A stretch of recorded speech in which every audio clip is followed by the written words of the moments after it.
Okay, if you're currently not completely addicted to Mario Maker 2 on your Switch, which I know that's the only reason I've been turning my console on over the last few days, and you're still looking for a bunch more really cool eShop games to download and start playing, well, I got you covered with 10 really cool ones in this video. Now, usually when I make videos like this, and I have made a lot of them, I think this is number like 15, I really have lost count. It's like 150 eShop games. I don't even want to think about it. Usually it isn't this hard to pick just 10 games to go on the list, but there has been so many releases on the Switch recently, I just didn't even know where to begin. There are a bunch of games I wanted to talk about today that got left out. So it looks like I'll have to do another one of these pretty soon, but let's not worry about that one because we're currently in this one. So let's focus on today's games. I hope you find something you might want to go download and play, or if not, I hope you still just have a good time in this video, and if you do,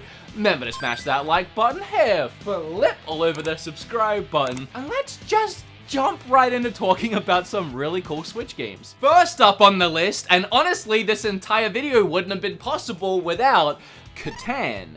Or Catan. I'm Australian and pronounce everything backwards, so it probably is Catan, but I would say Catan. The wonderful people over at Asmodee Digital are sponsoring me today, which is so freaking cool, because it's not that often an actual Switch game sponsors the channel. And have you ever seen a more on-brand sponsor? Unless you're watching like a makeup channel and they get sent makeup, which is pretty common. But this is literally my version of that. Oh, and I sunk a ton of time into this game once they reached out to me. I'll be honest, I didn't have much interest in Catan before they did reach out to me to do this sponsor, and even when they did reach out to me, I'll be even more honest, I took a look at it and even then thought, I really don't know if this is gonna gel with me, guys. But they gave me a code for it, I downloaded the game, and instantly I got hooked, called them up on my cell phone and said, hey, yeah, I'm in. Actually, I don't have their phone number. I sent them an email, but you get the point. This game is brutally hard, unless I just suck at it, which is a real possibility, but that challenge can be addicting. It plays like a board game on a hexagon-based grid. At the start of the game, you have to pick where you want to place your first 2 settlements, then on each player turn, you and your opponents all roll dice. No matter whose turn it is, if you're touching the numbered tile that's rolled,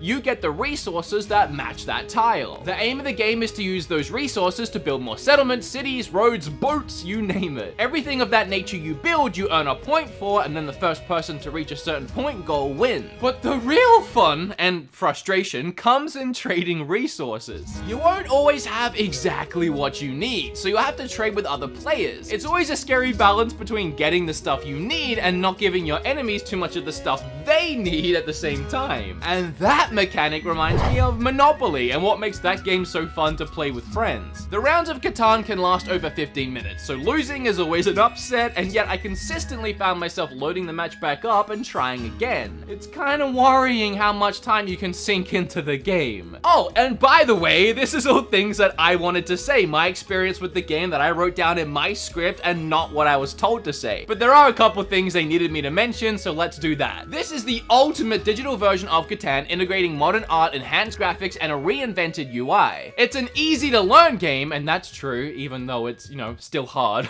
That includes a full 26 scenario campaign with immersive replayability through all the expansions. Catan even has online modes and leaderboards. I'm gonna go ahead and leave a link for the game down in the description, so please clicky clacky tappy on that before you leave this video today, and if you feel like you get good at the game, hit me up on Twitter because I need some good competition.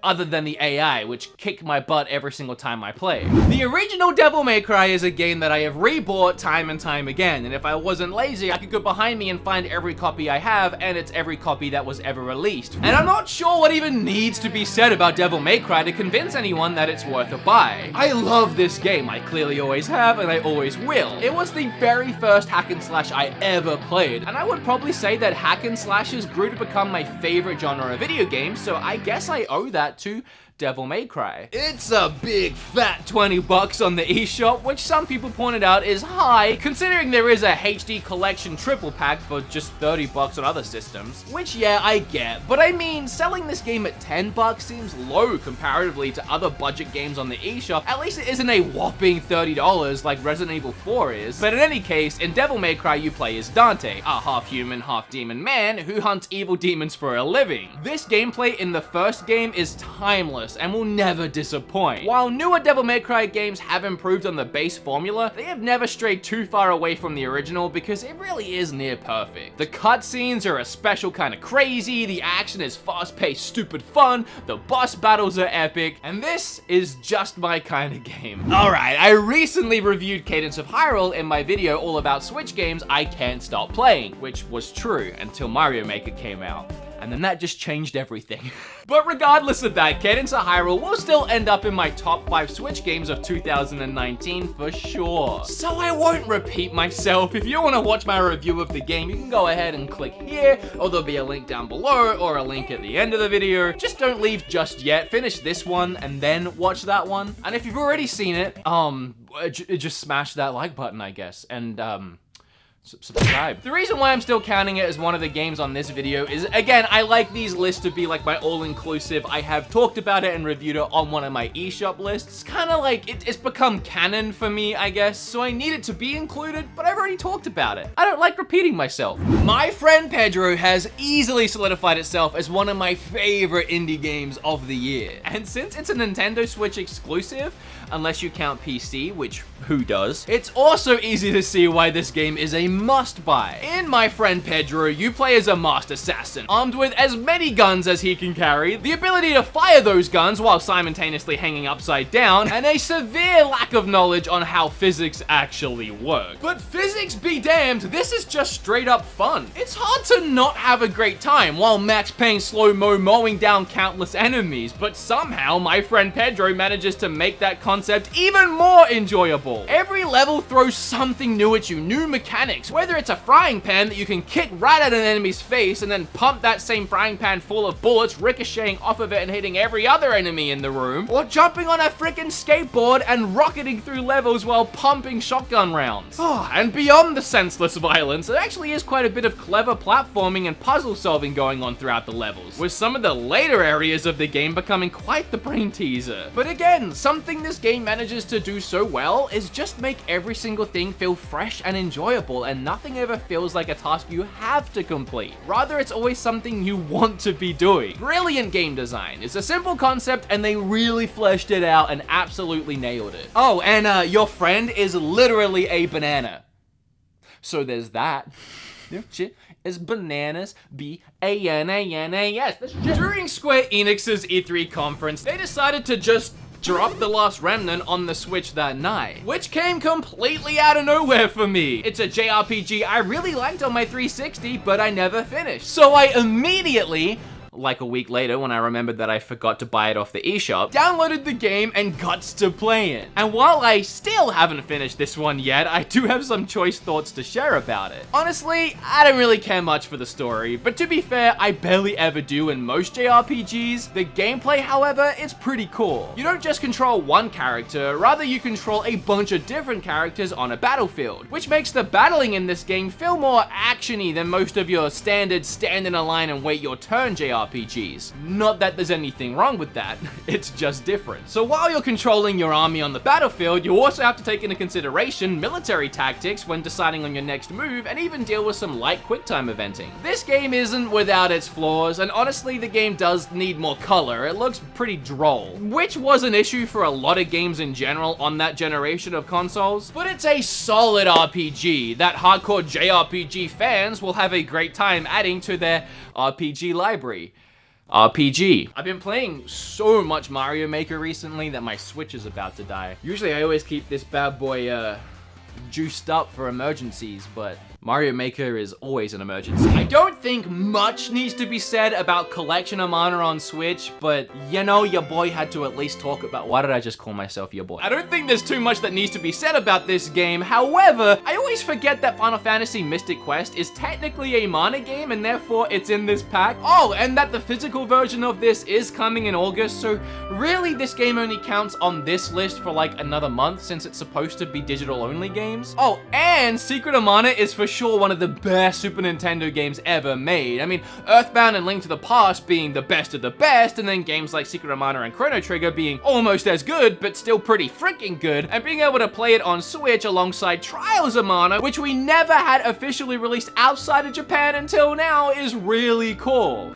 Well, I guess there is actually quite a lot to say about the collection of Mana. If you didn't know, these Mana games are actually really great to play in co-op too. They play very similar to Link to the Past, but with a real-time JRPG combat element spliced in. In Secret of Mana, the adventure has you playing as a young boy who accidentally stumbles upon a legendary sword that no one else has been able to wield until now, but you know, he needed it to cut some grass, so his hometown villagers then get all superstitious and stupid and kick you and the demon sword the heck out of town before someone or something smites them. And after that, it's just a matter of staying alive and defeating evil. And once I finally beaten that evil, I'll let you know what Trials of Mana is all about, because I still haven't played that one.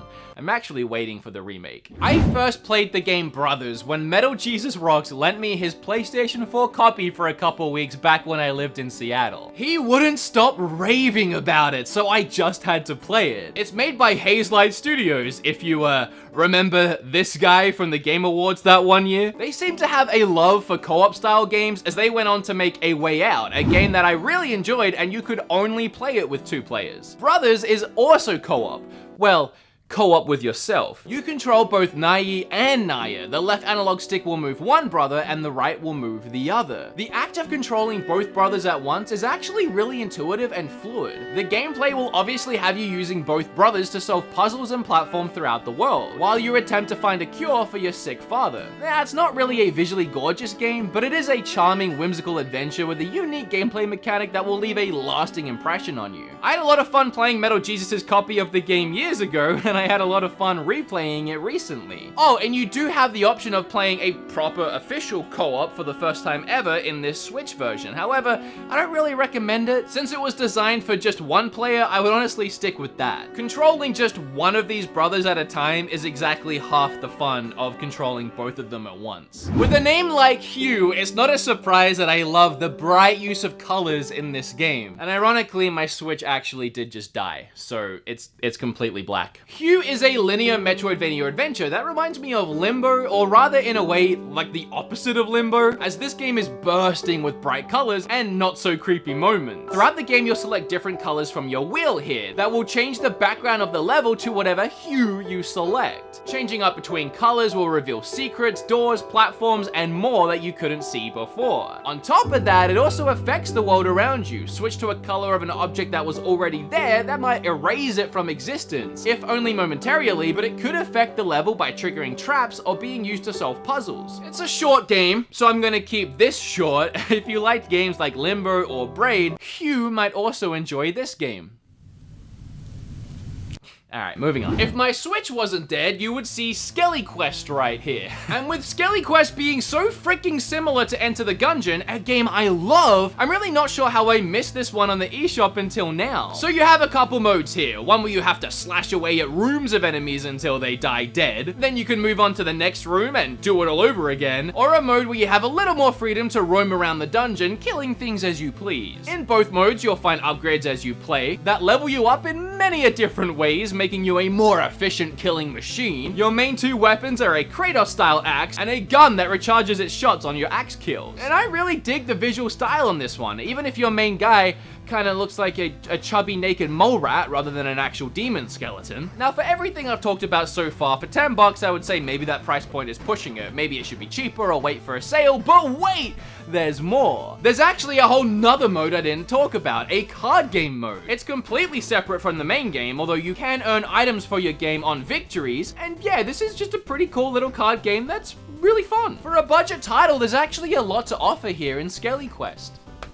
I'm so annoyed that I didn't charge it. Anacute has a very interesting concept that I haven't seen done before. Although it does have similarities to games like Katamari, and I guess in a way, Pikmin? You control a herd of angry but cute rioters that just destroy everything that get in their way. What do we want? Destruction! When do we want it? Whenever we finish the other game we're playing so we can delete it and make room on our Switch to actually download this one.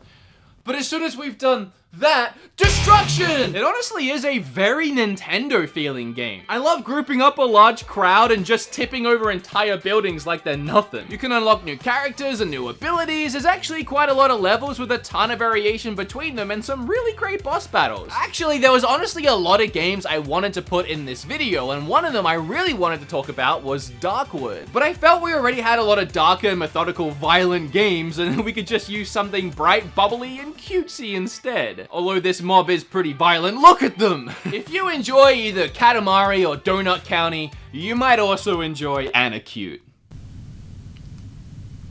Alright guys, there's another 10 I can check off my canon list of eShop games I put into these videos. I love making these videos. I feel like it's my only true, series that I do on the channel. Don't forget to click that link down below and check out Catan. I know we saw a lot of really great games today, but Catan is the one that sponsored the video. It's a really great game, fun to play with friends, and you clicking on that link and actually checking it out, it helps me, it helps the channel. So if you don't know what one to buy, I would definitely start with that one. It helps me out. It's a fun game. What more do you need? It's a win-win-win-win. It's like 7 wins. Just get it. Thanks to Asmodee Digital for sponsoring the video. If you liked the video, then you better have actually liked it, because that just makes sense. Hair flip all over the subscribe button. Now, if you'll excuse me, I have to put this bad boy back on charge. Actually, I need to reconnect this stupid flimsy kickstand that always falls off, and play some more Mario Maker 2. Alright, that's my life. Bye.